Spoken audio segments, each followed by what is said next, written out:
Good afternoon, everyone. This is class orientation for PED 101 or physical fitness. Before we proceed with our orientation proper, let me introduce myself first. I'm Ms. Liezel Aling, graduated with a degree of Bachelor of Physical Education at Polytechnic University of the Philippines, Santa Mesa, Manila, and also graduated with a degree of Master of Arts in Teaching Physical Education and Sports. Studied at University of Rizal System Morong Campus and graduated at Far East Advent School of Theology International, and currently studying Doctor of Philosophy, major in Physical Education and Sports.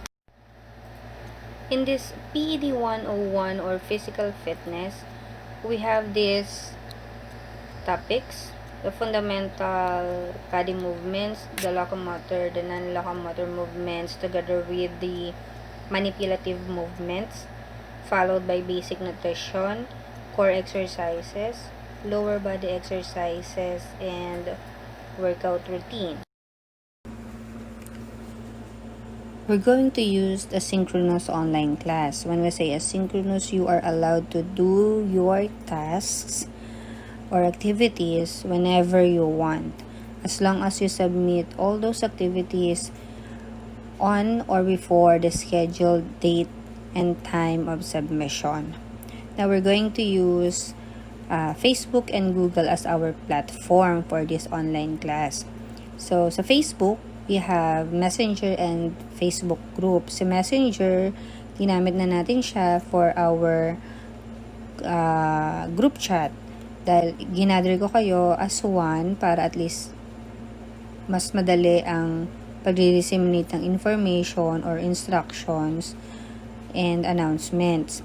Si Facebook group ang isa sa main na kailangan or gagamitin natin dahil nandito lahat uploaded ang mga activities, ang module, and ang iba pang task na ibibigay sa inyo na kailangan nyong i-accomplish for this first semester para sa subject na ito.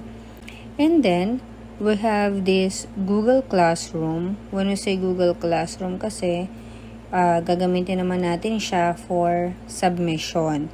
Ma'am, bakit hindi pwede sa FB group? Kasi maraming activities and tasks na pwede kayong na isasubmit nyo rather, at kailangan nyo siyang i-upload. Kung sa FB group natin siya ilalagay, matatambak siya at hindi siya mamonitor ng maayos. Sa Google Classroom kasi, meron siyang features na once na i-upload nyo siya or nakapag-upload na kayong lahat, makikita ko na or makikita na ng teacher kung sino ang hindi pa nakakapag-submit. And at the same time, kapag nag-submit kayo, makikita nyo rin yung score na ibibigay or grade na ibibigay sa inyo kapag naibalik na sa inyo yung papel. Dahil gagamitin nyo si Gmail para makapasok sa Google Classroom, and si Gmail din ang magre-receive, yung Gmail nyo ang magre-receive ng ibabalik na activity or task na ginawa ninyo at na-submit ninyo sa Google Classroom. Kapag nagkaroon na or binigyan na siya ng grade or binigyan ko na ng grade ang bawat activities na iyon. Now, punta naman tayo sa Google Meet. Google Meet is not required, but supposed to be kasi mag-Google Meet tayo since yun yung nasa poll sa GC. Kaya lang some of students ay nag-ask kung pwedeng hindi na lang dahil or kasi hindi sila makaka-attend kasi masyadong malaki yung data ang makukuha ni Google Meet or video conference. So, hindi na natin siya or binigyan natin sila ng konsiderasyon. Now, si Google Drive naman, pero balik tayo kay Google Meet rather. Si Google Meet, pwede siyang magamit kung kailangan talaga natin ng time para makapag-usap na as in face-to-face na magkikita-kita tayo kahit na online. Pero kung hindi naman kailangan, so hindi natin siya gagawin. So si Google Drive naman, lahat ng ina-upload ninyo sa Google Classroom mapupunta kay Google Drive. And merong mga pagkakataon na pwede nyong i-direct o bibigyan ko kayo ng instructions na pwede nyong i-direct na i-upload sa Google Drive na ibibigay ko sa inyo. And then, si Google Form, alam kong super familiar na kayo sa Google Form kasi marami na kayong fini-fill out na mga forms para sa kung anumang bagay. So, si Google Form ay pwede natin gamitin for your examinations and other activities na ibibigay ko through Google Form. Okay? So, si Gmail, as nasabi ko nga kanina, si Gmail ang gagamitin natin para sa Google Classroom. Kasi yung account natin ang kailangan na gamit natin para makapasok tayo kay Google Classroom since pareho silang app ni Google. Okay? One of the rules na kailangan ay alam natin, since this is online class, you need to or you should use your full or complete and real name, especially sa Facebook group kasi nire-require sa Facebook group or nire-required ko sa Facebook group na ilagay kung ano ang totoo at kompletong pangalan. Bakit? Dahil pag hindi or kung hindi yung totoong pangalan ninyo yung nakikita, hindi siya i-approve.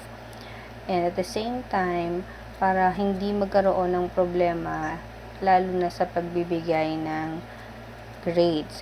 Now, aside from name, merong mga rules, specific na rules, kagaya sa FB group, may mga rules na dapat sundin, may mga netiquette na kailangan yung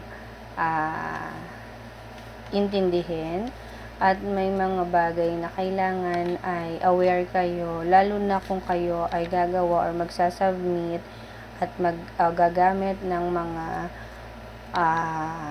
online resources or sources para sa pag-submit ng mga bagay-bagay na kailangan nyo sa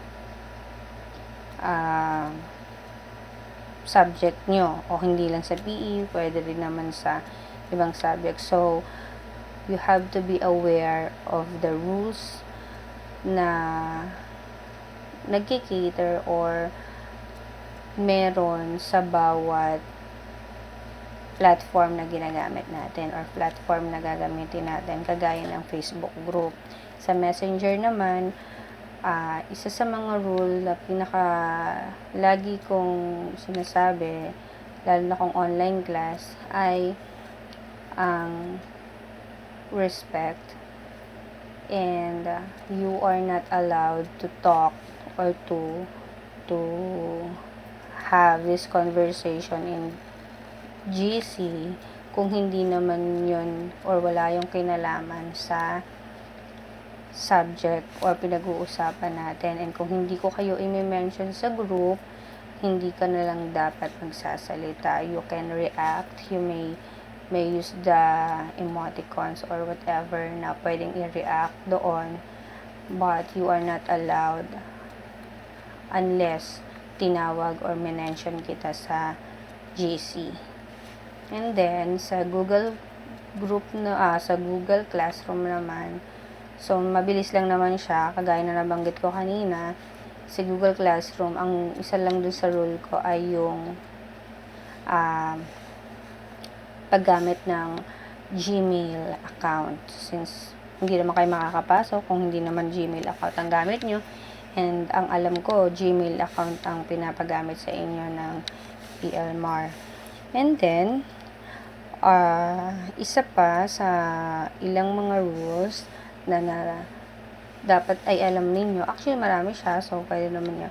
meron din mga rules and regulations na nakalagay na nasa syllabus na. So, later, i-discuss ko yung syllabus, papahapayawan natin yung ibang bahagi ng syllabus for us to be able to identify ano yung mga kailangan ninyong dapat tandaan, at saka lalo na sa pagsasubmit at sa grading system. Yung sa pagsasubmit naman, since asynchronous tayo, kung kailan mo gustong ipasa yung activities or tasks na ibinigay sa inyo or na meron sa Unit 1 to 7 na nasa Facebook group, pwede naman. Kaya lang, kailangan mai-submit siya sa deadline na ibinigay ko. So, hindi naman ang deadline ay ngayon na agad. Hindi naman ganon. Ang kailangan lang, susunod lang tayo sa ibinigay na deadline. For example, sa Unit 1, meron siyang task at bibigyan ko kayo ng 1 week or 2 weeks before mo isubmit yung task na yon. So, doon nyo lang isasubmit, o kaya naman, kung gusto mo, kung kaya mo, at kung talagang very motivated kang gumawa ng mga activities mo, yung Unit 1 to 7, you may do that in 1 week. Kung kaya ng power mo. Okay? So, basta nasa deadline, ahead, or on time. Okay? So, yon. And then, kung halimbawa may mga exams or merong quizzes na hindi nyo nagawa, pwede nyo akong i-approach para at least alam natin or meron tayong pagkakasunduan na gagawin. Kung halimbawa nagkaroon tayo ng agreement tapos hindi nyo sinunod, that's the time na magbibigay ako, kasi magbibigay ako ng magbibigay ako ng consequence dahil very specific ako sa deadlines and sa instructions na ibinigay ko. Kung ito yung sinabi ko, ganito yung gagawin. So, kung hindi siya nasunod and binigyan mo ko ng dahilan, if that's acceptable and that's reasonable, why not? Pero kung yan naman ay dahil nakalimutan mo lang, ibang usapan yun. Okay? So, sana nagkakaintindihan tayo with regards to that matters. And then, sa grading system naman, sa syllabus na natin yun pag-usapan. Okay? In this core syllabus, hindi pa siya updated, pero more or less, ito yung syllabus na gagamitin or meron lang modification na nangyari or revision na nangyari at hindi pa siya na-update, pero halos lahat naman ay makikater, meron lang konting pagbaba.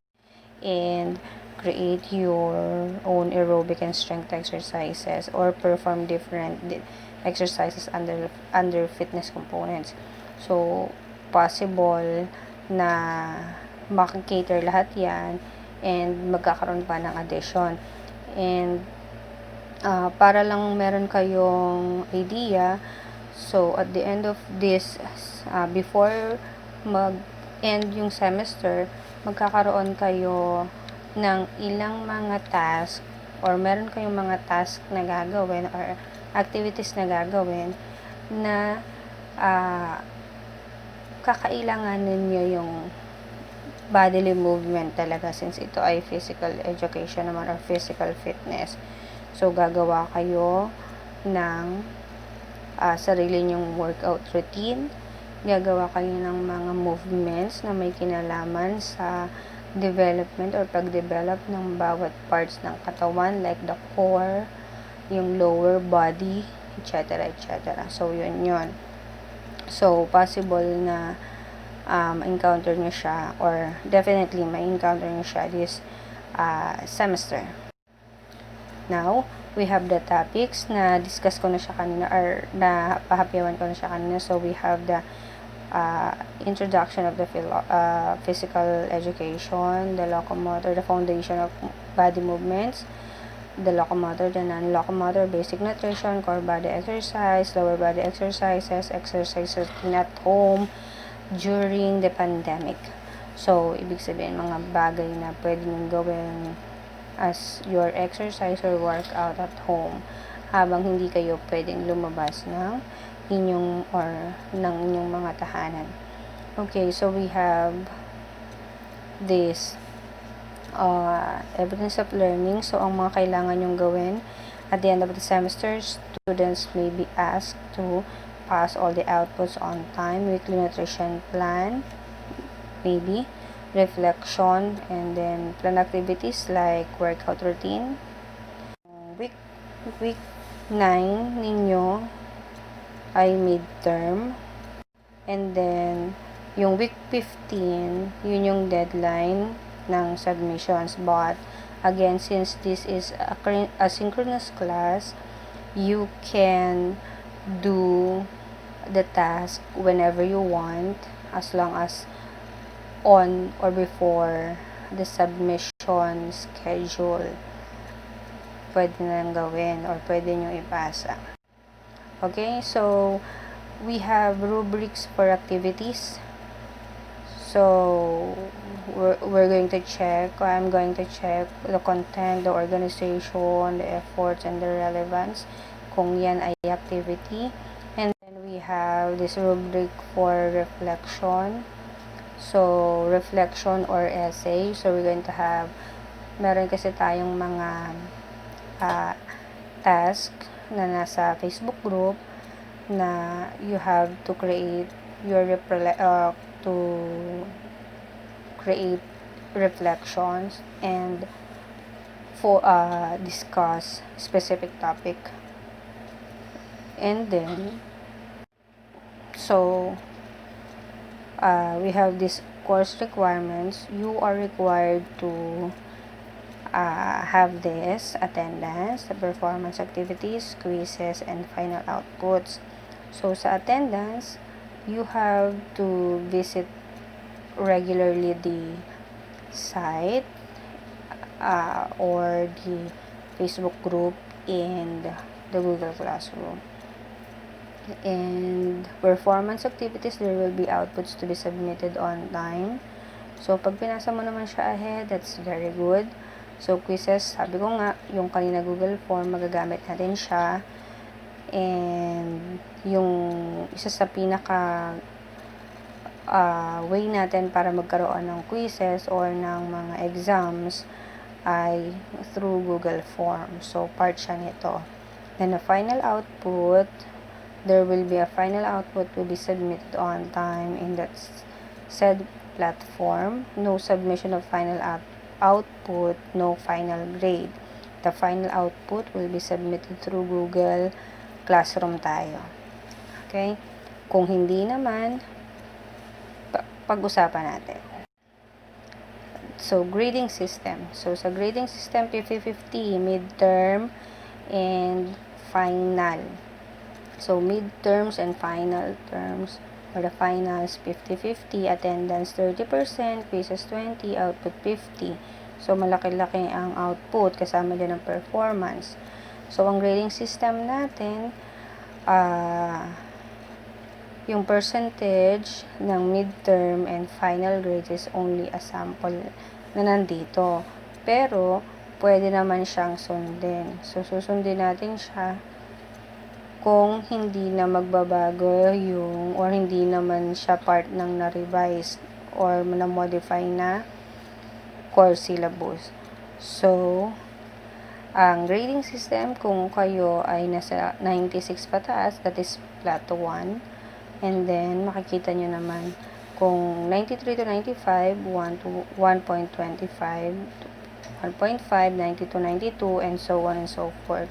Now, if I'm going to give you 5, that is failing grade, below 75, incomplete, you were not able to submit the final outputs, or meron kayong kulang, pwede kong ilagay incomplete. And then, kung hindi naman kayo or kung kayo ay may permission naman na umalis ng subject or ng course, yan yung ilalagay. So, withdrawal from a course with permission. O kaya naman, kung talagang hindi kayo nagparamdam kayo 1 beses, 2 beses, tapos bigla kayong nawala, at the end of the semester lang kayo magpapakita or magpaparamdam, pwede ko kayong, since you are incomplete, pwede nilagay na unofficially drop. So, para hindi tayo magkaroon ng problema, pasa lang ng outputs ahead or bago matapos ang semester. Para at least magawa natin ang paraan kung meron kayong mga problema sa subject na to. Okay? So, policy. Sa policy, we have the attendance and the requirements. So, sa attendance, hindi mo naman kailangan pumunta ng school. Ang kailangan lang, you have to visit all the platforms used in this subject and visit them regularly, since you are responsible for the assignments and announcements to be given. And sa requirements, submit all the requirements on time, ahead or on time, and make sure that properly formatted and labeled. So, sa mga task na ibinigay na nasa FB group, meron siyang mga format kung paano nyo papangalanan ang lahat ng mga ipapasa ninyo. So, hindi mag-guided pa rin naman kayo. Okay? So, magiging late lang ang submission nyo kung yan ay nasa week 15 na. Sa klase ko, kailangan bago mag week 15 ay naisubmit na lahat ng outputs. Kung kaya na mas maaga, kung buong linggo, masasubmit mo na, mas maganda. Pero mas maganda rin kung napag-aralan mo siya ng husto para at least hindi na sayang yung effort na ginawa mo. So, tansyahin nyo din kung kakayanin ba o hindi yung paggawa ng lahat ng outputs. Lalo na't hindi lang iisang subjects ang tinitake ninyo. Okay? So, as long as hindi nyo siya as long as ipapasa nyo siya sa akin ahead or on time, that's good. Pero kung late, pag-usapan natin kung acceptable ang reason. Let's have this consideration. But if it's not reasonable and acceptable, then sorry. Okay? Okay, since we're done with our orientation, do you have any questions, guys? So, if you have questions, just type your questions in our group chat sa messenger natin. So, doon nyo i-post lahat ng questions and clarifications na gusto nyong i-discuss. And then, let's talk about those matters. And then, if you have any problems with regards to online class, you're just PM, do the PM, and then let's talk about the setup. Kung hindi talaga kaya yung iba lang, then pag-usapan natin, ha? And then, kung meron pa kayong mga ibang bagay na gustong sabihin, kung hindi nyo naman pwedeng o hindi kayo komportableng i-discuss sa group chat, PM nyo lang ako. Okay? So, Liezel Aling, the one wearing toga, yun yung account for this class sa FB. And then, the links for FB group for each sections will be posted in our GC together with the class code for Google Classroom. So again, the links for FB group and the class code for Google Classroom will be posted soon. Okay? So guys, tapos na ang ating orientation. So, pwede na tayo mag-proceed. Pag naipasa ko na or na-send ko na ang links, pwede nyo nang simulan ang lahat. Pwede nang i-submit. And usap tayo every now and then. As much as possible, contact me every Saturday. Okay? Thank you guys for listening and God bless us all.